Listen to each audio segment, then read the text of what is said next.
And welcome everyone to the spoiler room. Running a little late. We were having an in-depth discussion about genders and comic books and all kinds of wonderful things that are hitting the stream, which you can only find on our Patreon. Now, enough of that shill. Welcome to the spoiler room, everyone. Pulling up a chair with us, coming down the stairs with your favorite drink so we can talk movie spoilers. And tonight we continue our 4 on the Floor month. Where we're looking at the 4th installment into horror franchises. And this one is one that was a trend that kind of took off in horror for a while. Hey, let's take our property, our iconic character, and put him in space. And so tonight, as always, with me is my right-hand man and friend. He is Mr. Ian Simmons is with us to talk Hellraiser for Bloodline. Hello, Ian. How are you? I'm excited to have this conversation. Oh, this is going to be a good one, I think. So, Mark, I think it's the blessing / curse of this show. This is the first time I've watched Hellraiser for Bloodline. Is it really? And no. It's the first time I've watched it and appreciated it. Oh. I've seen this movie probably 5 times, and I did see it theatrically. I was the one. Same here. I was too. I was like one of 2 people in the theater. Wow. And I've always thought it was trash, but watching it now, I'm like, it's still not good. But we'll get into it. we'll definitely get into it. But we don't have a guest today, so it's down to you, sir, for doing the synopsis of Hellraiser 4. Damn you! All right. Bloodline tells the story of the merchant family, or Le Marchand. Yes, the bloodline of the, as it mentioned in the title, of the creator of the infamous Lament configuration, the puzzle box from the Hellraiser mythos, which was created in the was it the 17 or 1800s in France, and carries well on into the future. Was it the year 2127? Yes. It goes from a poor French toy maker all the way to billion-trillion-dollar space station orbiting Earth. And the merchant family is haunted by the demons that are summoned from the puzzle box. And through the successive generations they go from like toy makers to architects to, I guess, designers of space stations. They're trying to figure out a way to put the demon back in the box, as it were, and solve the mystery of how to seal off the gates of hell. That's pretty much it. Yeah, that's a good summary. It's and people might say, well, the demon is in the puzzle box. Yeah, but all you got to pretty much do is run your fingers along the puzzle box and you'll open it again. This is the puzzle maker and his family bloodline trying to permanently close it and get rid of him.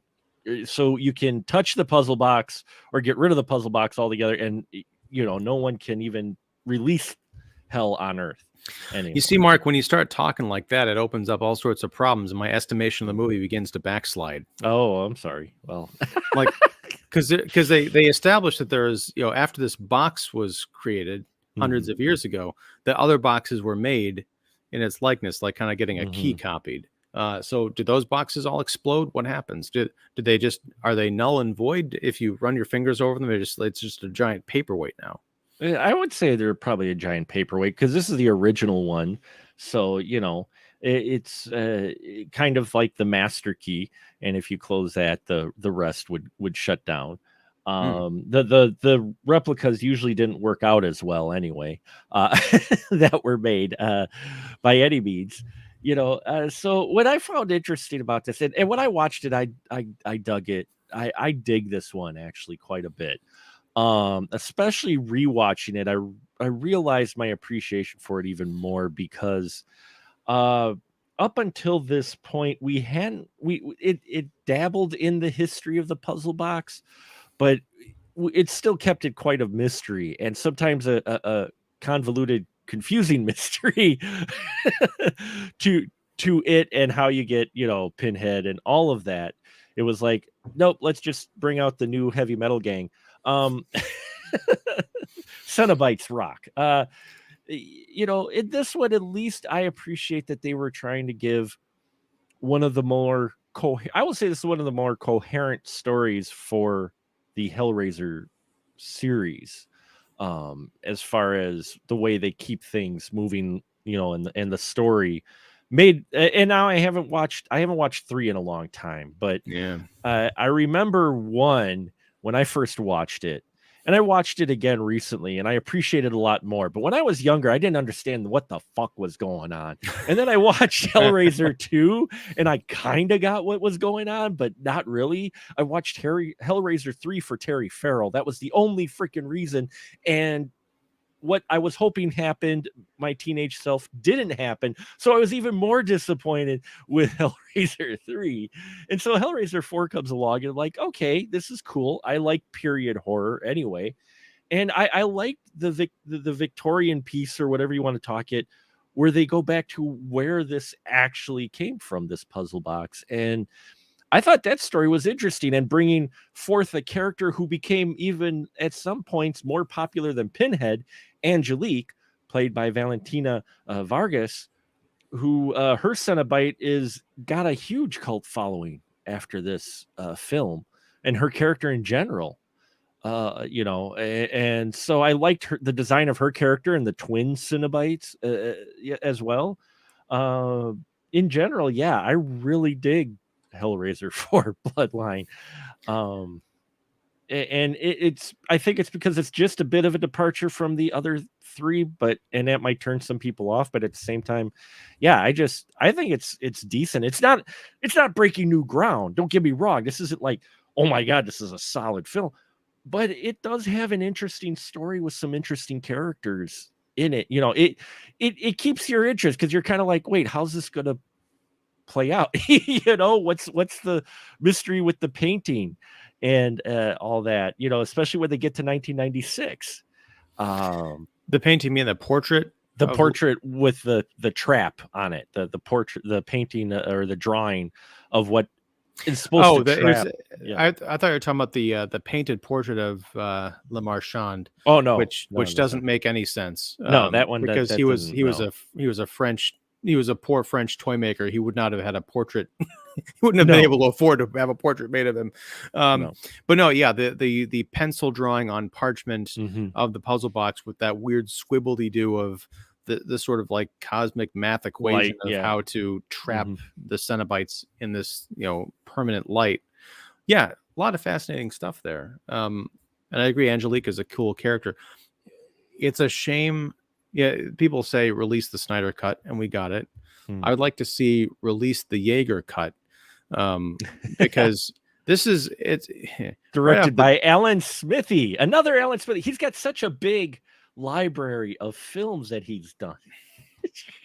For those who don't know, Alan Smithy is a pseudonym used in Hollywood to denote a director who wanted to have their name removed from the film. But a movie can't just not be directed by someone, so Alan Smithy is the pseudonym. Kevin Yeager, who's an effects genius, he did a lot of Freddy Krueger makeup, I think in part 4, if I'm not mistaken. I might be mistaken, but he directed this. This is a really nice makeup effects piece. But the original cut was like 110 minutes long. I think the theatrical cut is 85. This is going off of Wikipedia, so I don't know how trustworthy it is. But I would like to see, and there was apparently a lot of stuff that was cut out, not just like gore effects, but story-wise, because there is like a rivalry between Angelique and Pinhead. She's been trapped on the earthly plane for a couple hundred years, ever since the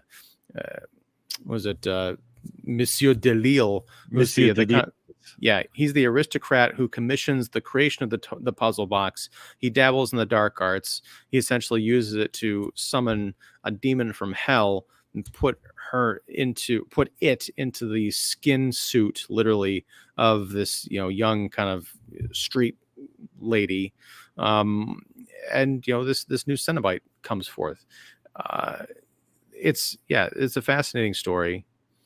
I think it does break new ground in that I can't recall other horror movies that, yes, we went to space, but it's not usually when you think in space, it's like, oh, everything's on a space station. It's like Jason X or whatever. this movie is pretty well balanced, and you spend like about 20 minutes in each time period, a little bit of bookend business. So we get to see the 17 or 1800s, we see the 1990s, and we see the 2100s, just long enough for it to not wear out its welcome. And even though it's a kind of a low budget affair, especially when you get to the space station stuff, there's some of the ideas there are, things that we're looking at today with the whole like VR setup and the gloves and all that. Yeah.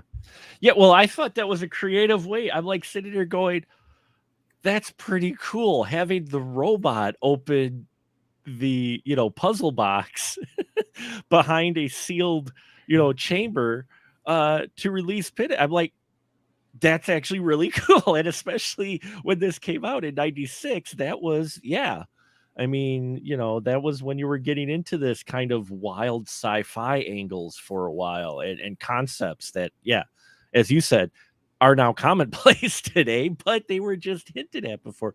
So I thought that part was really cool. It made sense. They even hint at it earlier because this drawing that we mentioned that is a design for trapping it actually was tried in 96 by the architect, but he didn't have enough juice to launch the box, basically, which was a compelling story because it involved him having a kid and a wife, and Pinhead shows up and tries to use the kid against him. I love that story too. And you're right, it's almost like three short stories, almost like an anthology of Pinhead stories tied together. I will say the stuff in the 90s was I didn't like that. The stuff with the wife and the kid, mostly because this is 3 years after Wes Craven's New Nightmare, and I just kept seeing that. Oh, yeah. Down to the haircuts and the fashion, and like the kid is being kidnapped by the big monster to draw out the parent who's going to try and stop them. I was like, this is just a retread. It was nice to see. There's another Elm Street connection, Kim Myers, who was from part 2, playing the mom.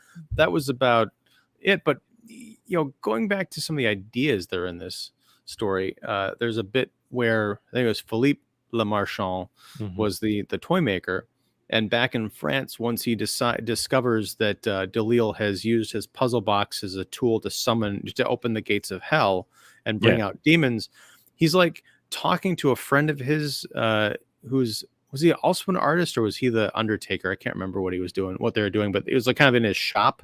Right. And his friend was like, well, if you designed a box that can open the gates of hell and bring out demons, design something else to send them back. I'm like, that's a really cool idea. And it's also one of those things where like creative people and artists that can get so wrapped up in their head, like, how do I stop this thing that I've created? And it takes someone else to look at it from a different point of view, and just like, we'll just create something else that can stop it.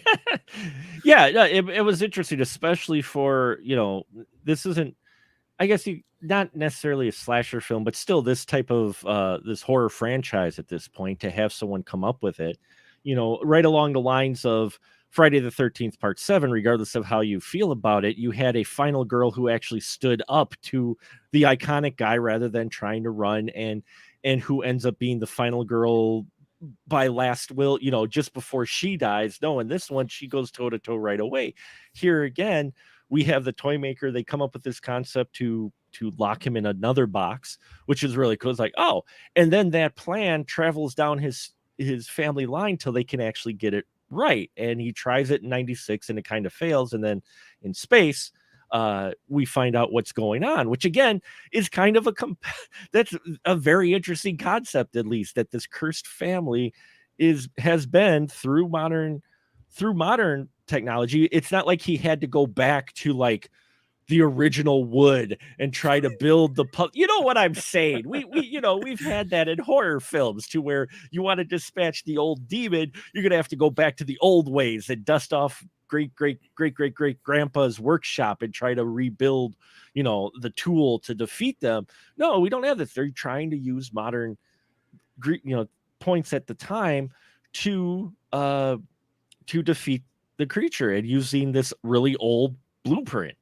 And I love that bit. I love that crossing of time periods, kind of. Well, it's nice because this movie almost skips over Hellraiser 3. Almost. Except for at the end of Hellraiser 3, there's that shot where I don't remember how the climax of that thing played out, but we do get the reveal of this giant building that has been made to look like the puzzle box. And like, what the hell is that? It's almost like the end of Jason Goes to Hell, where the Freddy glove comes up and takes the mask down. You leave the theater more hyped than you were the entire previous 85 minutes or whatever. But no, that was Philip or John Merchant's latest creation. So I don't know if that was kind of retconned to like, we got to connect this to the last film. I guess it had a puzzle box building, architects, fuck it.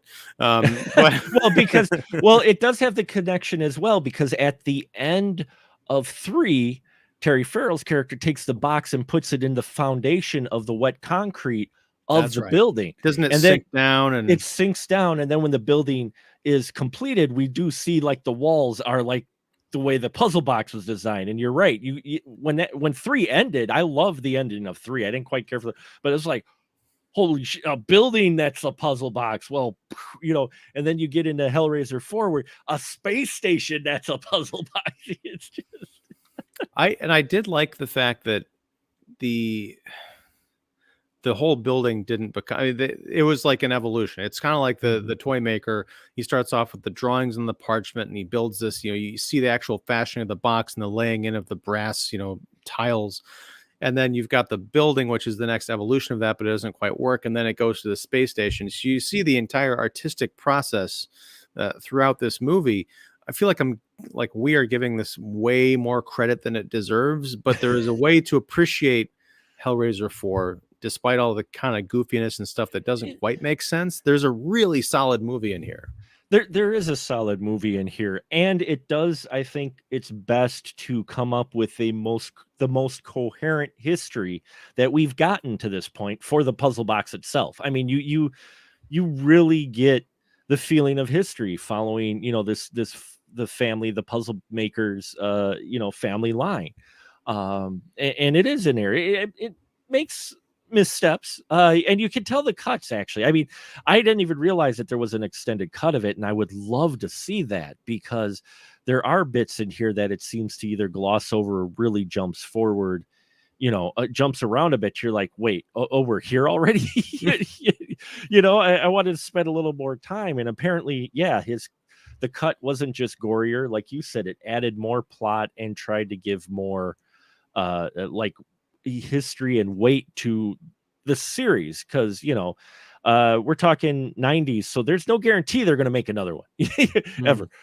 Back in the day, sequels weren't really guaranteed. Even in 96, they weren't guaranteed. And this is the last theatrically released Hellraiser. I went to go see it with my mom. I saw it, like you said, by myself, and I dug it. You could tell that the original director, was a makeup effects artist, because I think Pinhead looks just phenomenal in here. All the Cenobites, I think, in here look really well done. I mean, even more so than usual. They just... This was the last time I think that Pinhead looked good, and part of that is because he had a theatrical budget. Everything else beyond this is straight to video, and the makeup really started to deteriorate. And partially is because Doug Bradley, and I hate to say this, but he was getting older and also a bit heavier in parts. So you look at the Hellraiser. I think the best he ever looked was probably Hellbound Hellraiser 2. But that movie is just completely nuts and awesome. It's awesomely nuts. It really is. But I like level. Yeah, but I think the thing I really liked about it was you had Hellraiser 1, which it's not a sleep. I watched it on a sleepover with my friends, but it's not a movie for like 10-year-old kids to like really absorb. You watch it when you're 10 because like, oh, this skinless guy is gooey. He's up in the basement. There's chains and blood and kinky sex. And then you watch it, 10 or 20 years later, and it's this really creepy, awkward, psychological portrait of a fucked up family. And there happens to be demons that show up. So it's great. But then in Hellraiser 2, the idea is like, okay, how do we sequelize that? You show them what hell looks like and how it's, kind of fucked up. Yeah. And I think that's great. It was very imaginative. part 3 was just like, yeah, let's just bring it into the 90s and have people walking around. It is more like slasher-esque. But then part 4 is more in the tradition of, let's take this places, imagination wise that we haven't been before. Well, I mean, and that was the trend of the time. We're going to talk about it next week. Nightmare on Elm Street for the Dream Master, where you had the Dream trilogy, which you don't realize is actually giving you just a little bit more coherent history about Freddy. If you look at it, it's actually an exploration a bit more. So you had this trend of, well, where are we going to take some of these slasher films with the unknown killer, or where the killer seems to be just basic, and they seem to try to, with at least some of these, flesh them out more. Give them a little bit more meat behind them. Like, even Hellraiser, we talked about last week, Halloween 4, trying to give Mike Myers a little bit more reason behind his drive for what he does. Hellraiser 4 did that too. It was like they're trying to take these and give them a little bit more explanation. It's like the 80s are done of excess and everything, and we could get away with just having this guy walk around. Now people are kind of looking for, well, why? What's the true, what really is driving this character, Without getting bogged down in the mythology too. I mean, if you want to just go see a Hellraiser movie where it is just, people getting twisted and there's like maimed people in black leather, this movie has that too. It does. Yeah. I think we spend a little bit too much time with those 2 security guards. Twins. The twins. I love what happens to them, and I think it's a cool idea, aside from the terrible 1996 CGI. But yeah, they're like creeping around the hallway. They're going to investigate stuff. That scene goes on for like 10 minutes before anything goddamn happens. I'm like, this movie is not that long, guys. They do see, it does seem to take them a while, and then I mean there is a good payoff, but you're right, the CGI for those guys, once they're either together or apart, the practical effects look friggin' phenomenal. I love the design of them, and like we mentioned, Angelique, we don't get to see her in her full Cenobite glory till the last 20 minutes of this film, but it looks awesome as well. The whole scalp pulled away with the chain, and but looks all really good. I mean, the makeup effects just look, they really stand out, even in HD. Well, I watched it on Pluto TV. Which, by the way, if you want some humor during your horror film, watch one on Pluto TV. They pick the weirdest times to have the commercials. There is a sex scene in here where Angelique is enthralled. Okay, we get to see silhouette of her and kind of a little glimpse through some creative lighting, right? She's getting it on in this dream sequence. The guy wakes up, boom, I get a SpongeBob commercial. It's just, I mean, so watch it on Pluto TV, and you definitely will play with some emotions and feelings that are going on at the time, because I'm like, that's not what. No.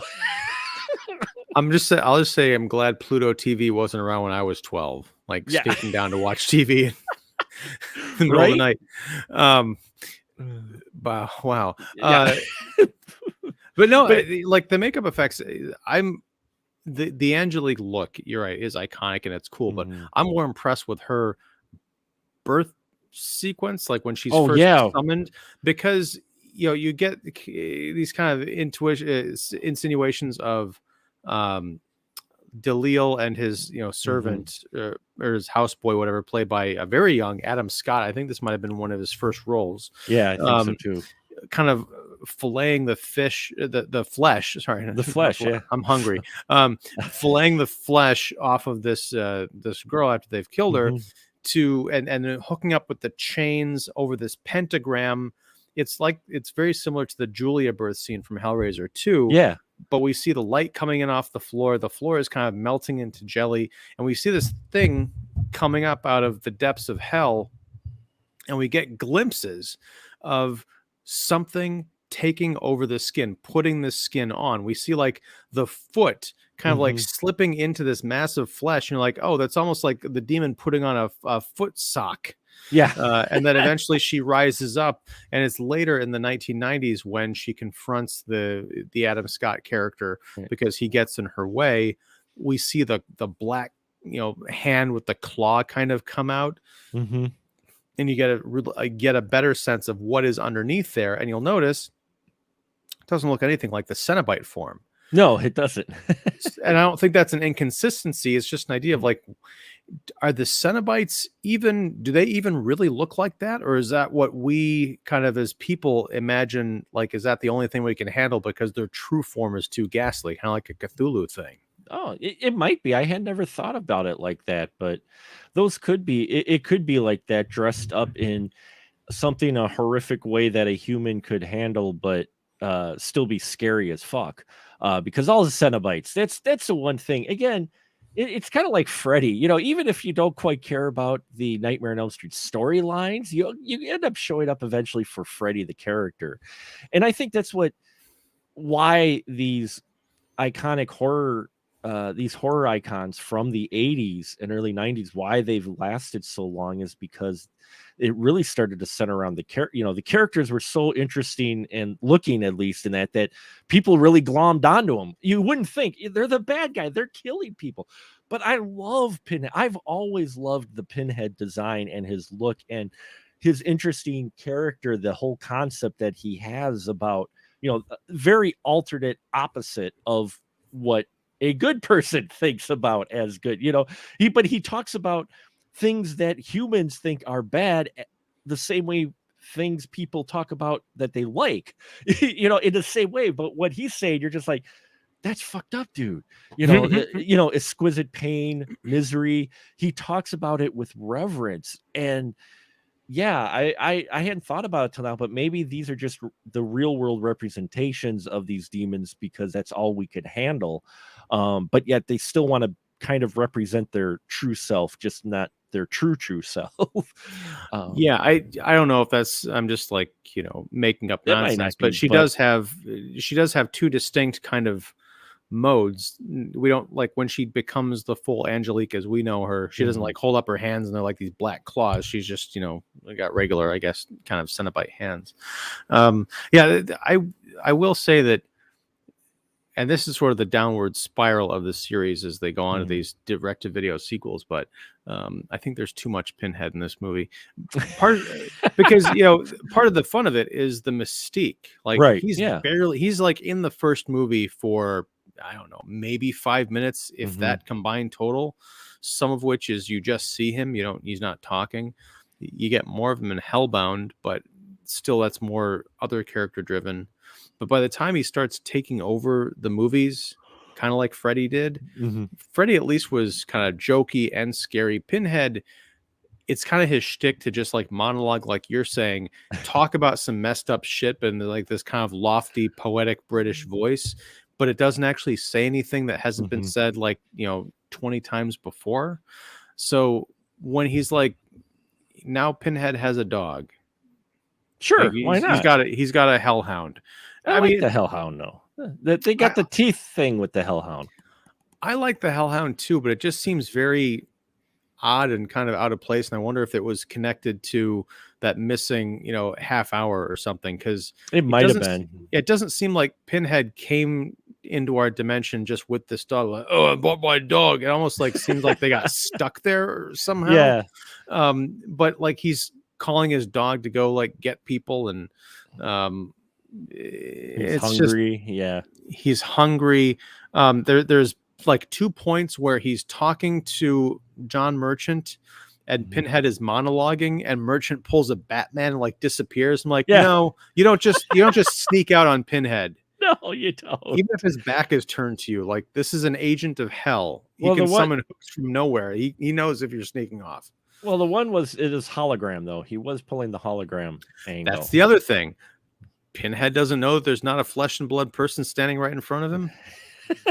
Because that's how he fools the old ancient demon. See, we've got new technology. Haha. No, unless like the 4D rumbler chairs in the movie theater that can like recreate like sight and smell and all that other stuff, he would know. Sorry, no, you just brought back a memory of my own. Sidetrack story. We went to the Dells, and they had one of those 4D theaters there that you could go to. Only it's low rent, a low rent one. I mean, it's been used many times. This hasn't been necessarily upkept like a 4D theater. Like, I shouldn't say low rent, just saying not Disneyland quality or Disney World quality or Universal but they made you feel, blow the smoke on your face and that. Well, they had. They had. It's just the manager with a cigarette. No, it was a smoke machine. But where I was going is they have old school scare you tactics where they had pistons or whatever, little pushers that are just supposed to push through the padded area on your back to make you feel like rocks are hitting the truck or whatever. Well, the padding was gone on the one that we had, and so when it went thunk, actually you could just feel the little rod hitting your back, and it was oh no. Yeah, sorry, you just flashbacked me to that. But no, I just want to see like a low rent theater doing like a revival of Wes Craven's Shocker. They just like get a bunch of like converted electric chairs. It's so realistic. It's so realistic. Zap. We need another 12-volt. Where's our car battery? We're running low. But yeah, I mean, I guess I dug this one. I'm also one that'll fully admit I love Jason X as well. I have not, honestly, full disclosure, have seen Leprechaun in Space, which he went to once or a few times. But if there's any way you can work that in, I have not seen Leprechaun in Space either. Oh, okay. I'll have to we'll see how we can maybe play that into something. I don't think Evil Bong ever went to space. That's something that needs to be corrected. Yeah, well, no, they had an alien bong though. The Wrath of remember the Wrath of Bong? Yeah, but that doesn't count. That doesn't count. Okay. Because it was on Earth. Because that was on Earth. So yeah, so they didn't really go to space. Well, no, they traveled to another alien planet though. The Bong transported why the fuck do I know this about Evil Bong? God, no, in the third one they transport the rabbit and the crew to an evil planet that tries to harvest something from them while getting them high so that they could repopulate their planet. Was that a planet, or I thought that was like another dimension? So no, you're probably right. Okay, it was a planet. I stand corrected. Evil Bong can now be counted among the space horror space franchises. I've watched it a few times for podcasts. I don't just go, hey, I'm home, I've had a shit day, let me just fire up an Evil Bong film. No, I don't do that anymore. Hey, anyway, Robin Sidney will put a smile on your face no matter what mood you're in. There is that. But she's great. She is wonderful in it. And speaking of wonderful again, Valentina Vargas, I guess I was looking at it, the reason the producers recut the film behind the director's back is because they thought it took too long for Pinhead to show up. I personally loved the idea of exploring more of the Angelique character, more so than that. And apparently when Doug Bradley signed on, he was looking forward to them telling possibly more of the story of the other characters versus Pinhead's character. I think he liked the fact that you leave Pinhead kind of still in a mystery. I mean, we got a little bit more of his history, but for the most part, it's still like, oh yeah, we've kind of done him. And I like the Angelique character, and I love the whole idea of that conflict that we have between Pinhead and her on their approach to getting souls. she plays seduction, and he just doles out the pain. And I love there's a bit of conversation again, like you said, there's some interesting things in this film. There's a film in here that a really solid film, because there's an interesting thing that gets explored in some very short dialogue we get that gets cut too short between Angelique and Pinhead about seduction versus just coming out and sticking the guy with hooks. I mean, to get what you want. Sorry, go ahead. Yeah, and when Pinhead shows up and realizes that it's Angelique, he's like, she's like, things seem to have changed since since I was down there. Yeah, and I also like the fact that when the Cenobites show up, they're always sort of surprised, like when they're summoned, because they're just pulled out of hell and then plopped wherever they are, wherever the box happens to some of them. So there might be like, candlesticks and parchment, and the next thing they know, they're on a fucking space station. Like there's always like this brief moment of curiosity, like, where the fuck am I? Where the fuck am I? Why is there a robot? A robot with a light bulb head, like with a light bulb head, playing with a puzzle box. That explodes. I love that. I love the exploding robot too. I like the fact that it goes and then it's like, oh shit, what the hell? And that's what's interesting too. The space effects in here, yes, it's 96, but I didn't actually mind the space effects. What little we get, the outside spaceship shots in that, I was like, that's actually not as bad as I remember them. I mean, a little bit, but the ship, the starship that shows up to the base at the beginning is pretty cool. And that's what's also the way this film opens interesting, because we get like catch up. We play like catch up, with this the puzzle maker, to where he's already in the middle of something, and there's these guys on a ship that are raiding the space station, and we don't find out for quite some time exactly why they're actually there. And I was like, that's a different way to open up a Hellraiser movie. Yeah, I like the whole conceit of this sort of the Space Marines, the investigators, because it gives you more bodies in the climax. But I also like the kind of police interrogation situation, especially Christina Harnos as Rimmer. I wondered, because there's a great, I don't know if you're familiar with the British sci-fi comedy show Red Dwarf. Oh yes, I am.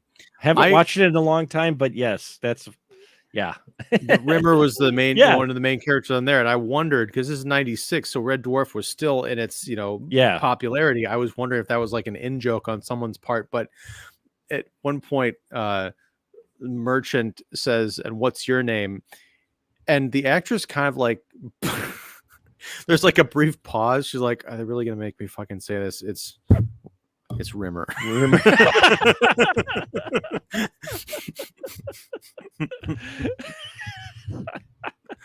Yes, it's Rimmer. But I like their interplay. The guy who played Merchant, Bruce Ramsey, I think, is that him? Our main guy here. Yeah. There's something very Jean-Claude Van Damme about him. I don't know what it was. There was a little, like Timothy Zahn, or as well, like a Jean-Claude or Timothy Zahn type of feel to him. Almost. Yeah, that's what I kind of got from him too. Jean-Claude Van Zandt. Jean-Claude Van Zandt. Nice. So on the Ibidem, they do have what bits were apparently cut from the actual original cut. Apparently there was a lot with Le Merchant talking about going and creating the Elysian configuration, which is what this extra box is that's supposed to do away with Pinhead. And we get a little more story of why Jacques got Angelique to be his sex slave in that. Apparently there's a few more scenes in there with how that comes about, rather than it just suddenly the puzzle maker showing up and go, oh look, this dude's dead. Oh look, they're banging in the other room. I just want my damn puzzle box. Right, because it's established early on, and for some reason, since the last time I saw this, I had put it together in my head that this relationship makes sense, but it doesn't, because like, how did, if Delille is the one who summoned Angelique, it's clear by the rules that the summoner holds all the power unless they get in Hell's way. So I don't Right. see I don't see Delil handing over, executorship of that kind of power Right. to Jacques, the servant boy. And I don't even know if he would have been able to if he wanted, unless he Yeah. just said, Angelique, you now belong to Jacques, and I can say that because I'm your boss, or Jacques is now. Yeah, I'm not sure. So apparently there was more of that, and that's where they trimmed it because they wanted Pinhead sooner. There is another section, though, reading up here, if you folks will humor me, is I found interesting is that the central part is, according to this, the same as theatrical, except it's clearer for Angelique's motives. Apparently, she was seducing the puzzle maker to use the prototype Elysian configuration to actually kill Pinhead. Pinhead, angered, and summons the chains and drags Angelique into the light, but it cuts out before she dies. So he was going to use the chains against and the light that is summoned by the configuration to kill Angelique, but it cut out before he does that. So he banishes them. So they go all banished back to hell. That makes more sense because in the middle of this, I was so caught up in like the who's chasing who, and then all of a sudden there's light and boxes, and now they're back in hell, and fuck it, we're back in the future. But yeah, it doesn't really make sense the way that it's presented now. Yeah. Or even the idea of why. I probably have to pay closer attention on another rewatch, but like Merchant, he's like suspicious and kind of like afraid of Angelique when she shows up. I know she's hot and everything, but I don't understand why he's so open to being seduced by her. I think there need to be more like working of the magic. Either that or just like cut out any suspicion he may have had and just like, oh, here's an attractive woman, because you get the sense almost like his blood can feel that, she's been around his, almost like deja vu, and there's, danger there. Yeah. I mean, you feel the danger there. You feel there feels like there could be a lot more with the story. Again, hoping that they kind of focus a little bit more on the Angelique character than Pinhead, because this is an interesting character and her dynamic with the puzzle maker.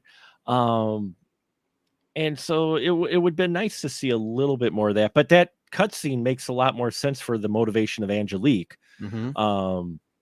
Quite a bit, that she wanted Pinhead dead. You do feel this kind of love-hate between Pinhead and Angelique, between them, him calling her, she's the princess of hell, but he kind of rules hell. So there's just an interesting dynamic between these characters that seems to get cut, and now we know why.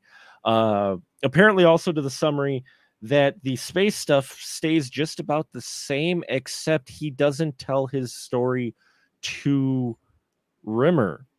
So basically, we get the history story, but we don't get him getting interrogated by Rimmer at all. It just the space stuff happens. I think it's the way it seems to be described here, and I'd have to look it up more. I do apologize, I didn't look up beforehand, folks, but what I suspect from the way it is described is we don't get that opening scene with the cop guys showing up at the beginning. Or if we do, he doesn't tell the story, that we don't get the interrogation part. He just, he gets arrested, and then the bad stuff starts happening. And then Angelique apparently shows up as herself again and tries to get the puzzle maker to join her, and he's like, no, and then he does the light thing and they all die. But apparently Angelique was supposed to try to seduce him to become a Cenobite. Interesting. Yeah. So again, I mean, this is an interesting film, I think, quite a bit. It's not a horrible film. In the history, in the long line of Hellraiser sequels, this one is not bad. Compared to especially the others that come after it. It's not, but you bring up something that sparks many questions for me, which is, the idea of her trying to recruit him to become a Cenobite. And I don't know how much anybody cares about continuity at this point, except for like fans and speculators like us.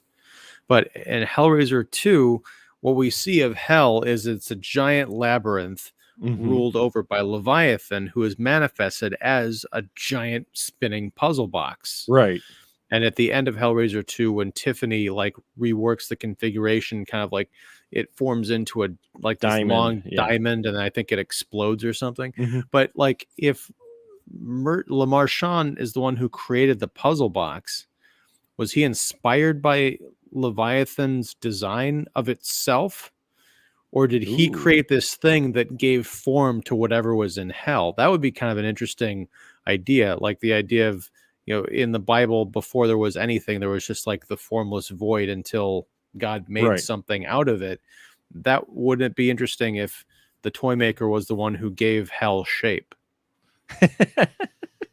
that I- that's awesome. I like that idea quite a bit, and it would fit in here. It would. You could see if written competently, you could sell that. I think to where hell was a little bit more ambiguous, like from when Angelique came about until the puzzle box, and then Angelique is pulled out of hell, and hell takes a different form because of the puzzle box. You're right; it gets inspired or whatever, and then Well, here's another question, and this might be a big continuity error. hmm, When Angelique and Pinhead meet, mhm.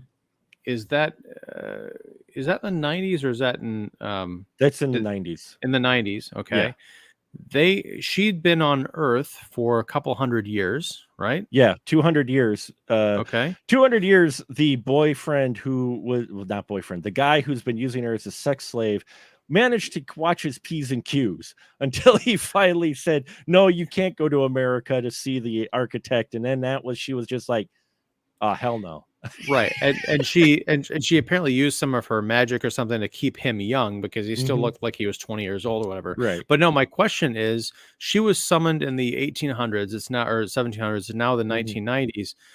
Pinhead, from the origin that we saw in Hellraiser 2 and certainly in Hellraiser 3, was Captain Elliot Spencer from World War 1 or 2, Mhm. and then he opened the puzzle box, he was turned into Pinhead. So how the fuck does Angelique know who Pinhead is? How does Pinhead know who Angelique is if he wasn't even created, born a Cenobite until 200 years after she was captured in France?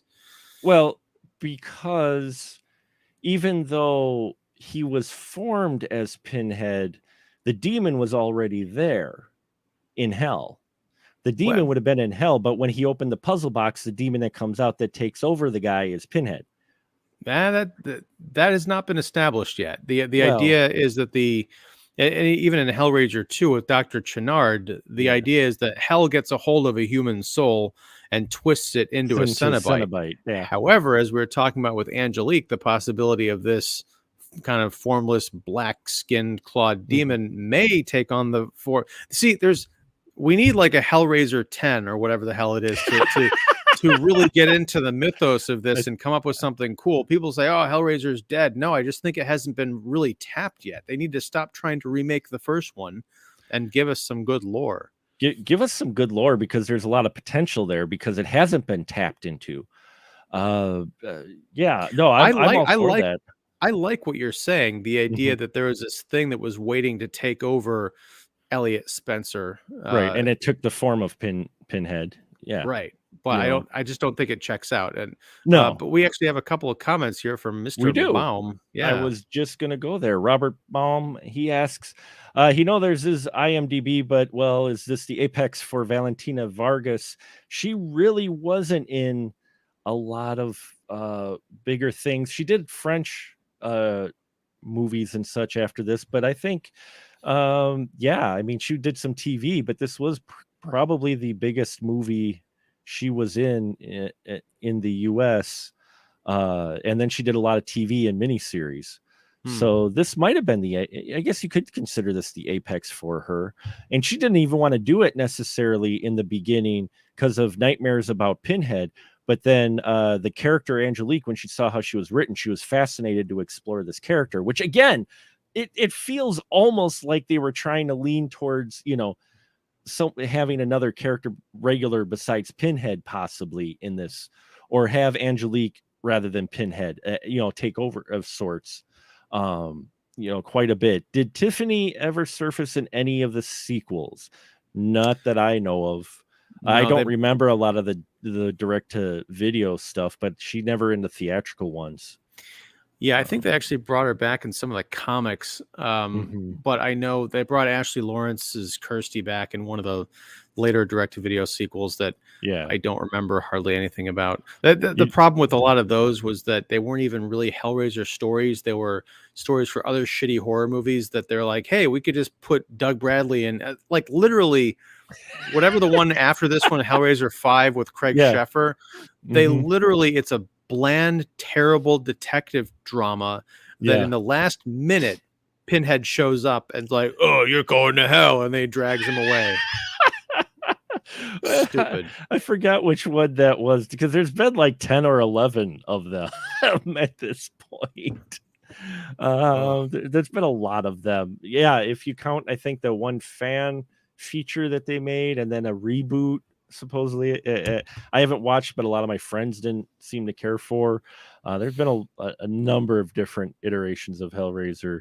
And Roberts mentioned that Valentina Vargas was a Name of the Rose. It was significant, but not a hit. That's true. And The Name of the Rose is a significant film. Didn't get it.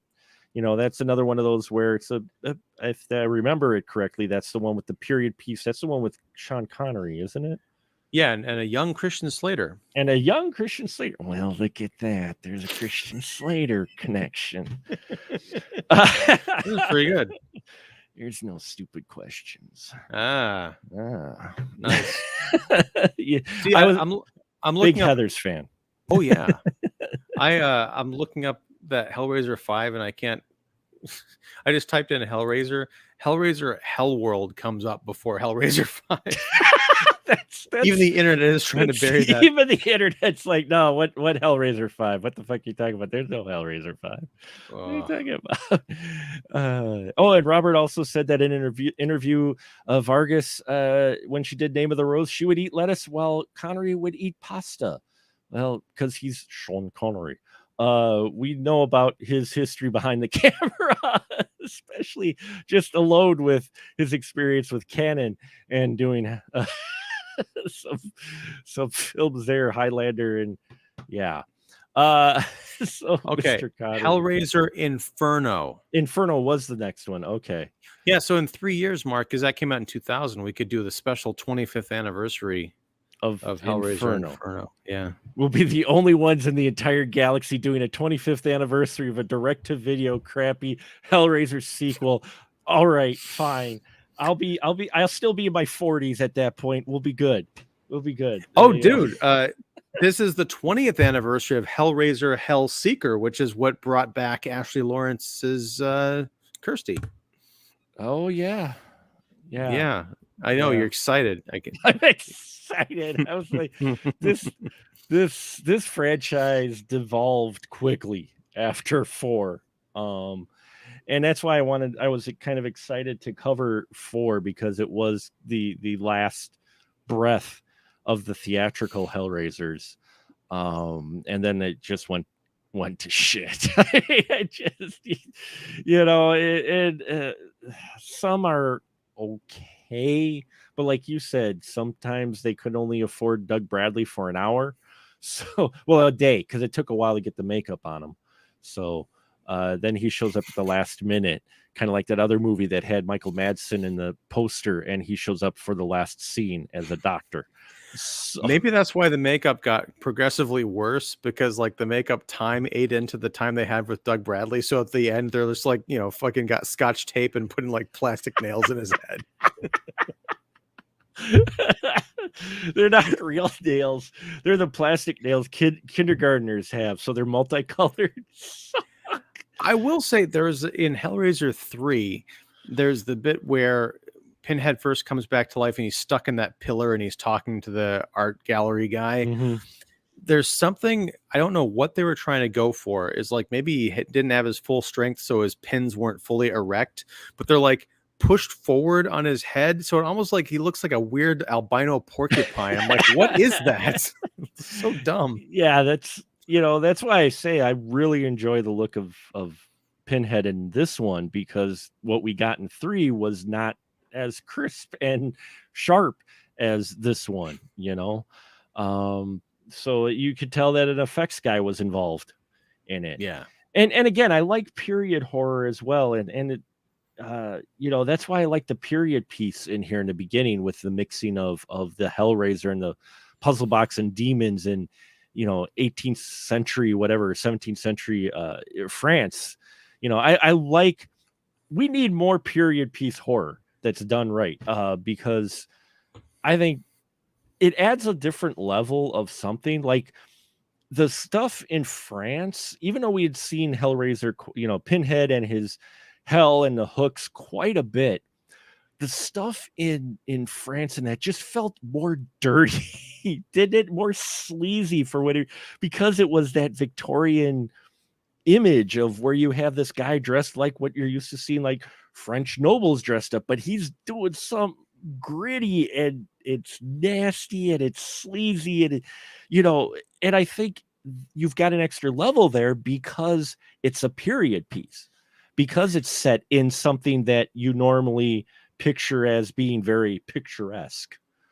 Yeah, and I also, again, if you're thinking of continuity, Yeah. well, I don't know if this makes sense because these people weren't like holding classes on how to catch demons necessarily. There was no Bible, a Hellraiser Bible. You got to follow this. I'm talking about like in universe. Oh, in the universe, like yeah. The trap that Delisle and Jacques set up to capture the thing that would become Angelique.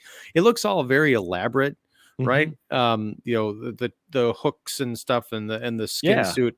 But then if you look at Hellraiser 2, which is a couple hundred years later, Dr. Chenard just has the bloody mattress laying on the floor in his office. Like, that's all you need. That's all you need. Why'd you go so extravagant? Typical. You don't need noble. to ruin the.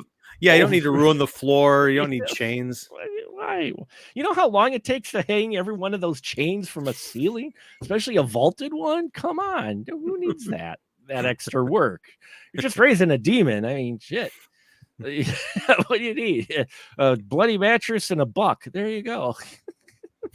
Sounds like my prom. Sorry, that's the title of my autobiography: A Bloody Mattress and a Buck. Now that sounds like Lloyd Kaufman's autobiography. That's Lloyd Kaufman. There you go, Uncle Lloyd. There's one for free. Robert Bond mentions Hellraiser 3 almost seemed like a feature-length heavy metal music video, maybe because Motorhead doing the theme song. Metal bands doing theme songs for horror films, that was the edgy thing back then. I mean, who could forget Dream Warriors? I mean, that's just epic, right? So, but yeah, it did kind of feel, Hellraiser 3 did kind of feel a bit like a music video, I will say. Yeah, you had CD Head. You had CD Head, yeah. You had CD Head, so there you go. Who may have been, made by Dark Angel, the guy, I Come in Peace, who shot CDs as a weapon. Are we really building continuity there? We are. We're putting everybody in the same universe here. Damn it. Well, also you mentioned Jason X, the space shuttle, the Marine or cop shuttle in this movie kind of looked like the class shuttle that was in Jason X. So I wonder, can we tie them all together? All right, Pinhead versus Jason, who wins? Well, I would almost say Pinhead.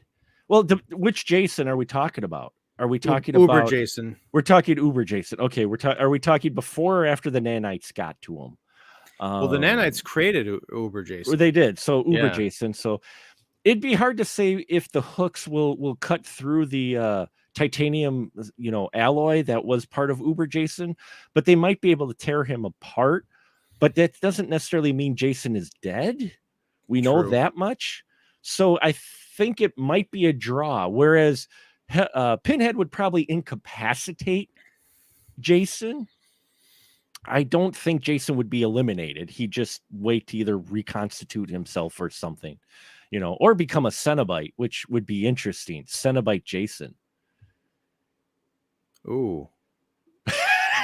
You got the hockey mask, but it's cut out, so he's kind of like the Chatterer, where he chatters that. I wonder if there's there has to be like a sub fandom of like artists out there who do like the art version of shipping. Like, what if Leatherface looked like Freddy Krueger or something like that? I Oh, like that. commission. Yeah, I'd love to see a Jason, zombie Jason. I'd love to see him as a Cenobite. See what he would look like. That'd be interesting. Yeah. If maybe instead of a mask, his face was actually like looked like the hockey mask, but it was skin, like it was flesh with the holes in it and the hollow Yeah. eye. Yeah, I'm digging this. Dude. So any artists out there, knock yourself out. I'd love to see someone's version of a Cenobite Jason. That would be very cool. Robert Bond mentions Christopher Young's scores in the past two films. I like the music from Hellraiser movies, the first ones. Christopher Young, the Hellraiser movies definitely have their own theme too, though it's just not. It doesn't come out as often until Pinhead shows up, but I like it, though it is very similar to Puppet Master. So we'll just say that. Well, the version of the theme that opens this movie, Mm-hmm. they're like doing something weird, like horns or something. I was like, what? This sounds like a knockoff. But then the original take on the score shows up later in the film. So I'm like, I don't know what was going on with that opening. I don't know. Maybe that was the producers still trying to mess with stuff. Who knows?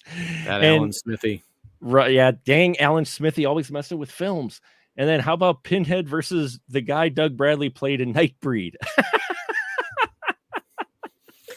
I'm trying to remember. I don't remember much about Nightbreed. I love that movie, but I've only seen it twice. That's hard to say. The thing with Pinhead, doing Pinhead against anybody just about is the hooks really give him the advantage.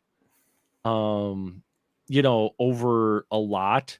Unless he gets a competent villain, Freddy might be able to give Pinhead a run for his money.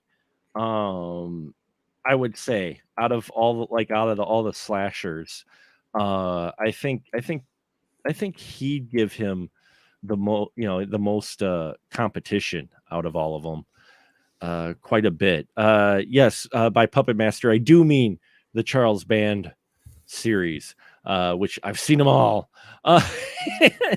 No, Doug Bradley, I believe, played the old guy with the gills in his cheeks in Nightbreed. Oh, that's right. Okay.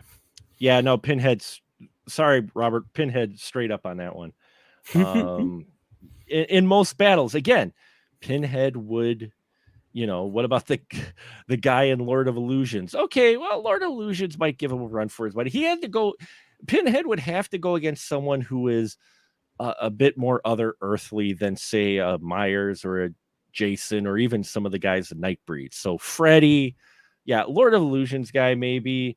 How about Tom Green and Freddy Got Fingered? Oh fuck! Wow. See? You know what's funny is I felt this. There was a nagging voice in my head all night that said there's going to be a Freddy Got Fingered reference at some point tonight. There's going to be one. And sure as shit, you work it in there, Ian. Well, on that note, I think we will end it with a Freddy Got Fingered reference. So, Ian, your final thought with Hellraiser Bloodline as far as fucking Freddy Got Fingered. God, now you got me on that. I got the VHS. It's staring at me now. It's I don't know why I haven't gotten rid of it yet, but it just sits on my shelf. You're gonna get rid of it. Give it to me. I'll take a VHS of Freddy Got Fingered. Bastard. Just because I'm a collector. I don't know. But in any case, would you say this is at least a watchable film? Oh yeah, definitely. And I think it's watchable not so much for the way that it actually is, but just to see what it could have been. Or I don't know, because I've done Hellraiser comics and there have been additional Hellraiser novels, so I don't know if any of these ideas have been expanded upon, but there's enough here to make you wish that they were.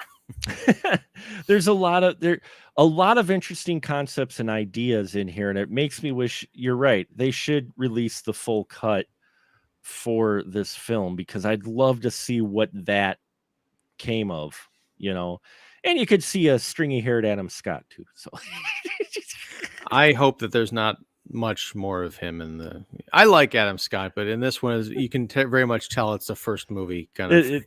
Yeah, well, they don't give him a whole lot of dialogue. He mostly hides and skulks in the shadows, and until he pisses off Angelique, which you just don't do. So yeah, I gotta say as well, Hellraiser 4 Bloodline, as far as the later sequels for slashers go, it's one of the better ones. It's definitely watchable. They may make some changes that frustrate fans of the other three, but at the same time, it's crisp. It's got a high production value. Once the Cenobites do show up, they're looking slick as hell. Quite a bit. Even though you get some bad CGI in there when the twins split, how they kill a certain guy in here is pretty brutal. I'm like, wow, take their halves and try to make a triplet. It's pretty gruesome. That part there harkens back to the original for sure. The way that's just that whole little gory bits directed, the way the twins take out that one guy, really felt like from the original, like that visceral, just up close and personal kill. Yeah. So, and Robert Bond says that Terry Farrell once told him at a convention when he was waiting for an autograph that he looked like Clive Barker. In some circles, that might be considered a compliment, while others might consider that, yeah, like he said, he didn't know whether or not to laugh. That's, it depends on what circles and what their Tinder profile says, I guess. I don't know. Wow. On that note, she looks like a Cenobite. Hey, you know what? Hey, I look like Clive Barker. There you go.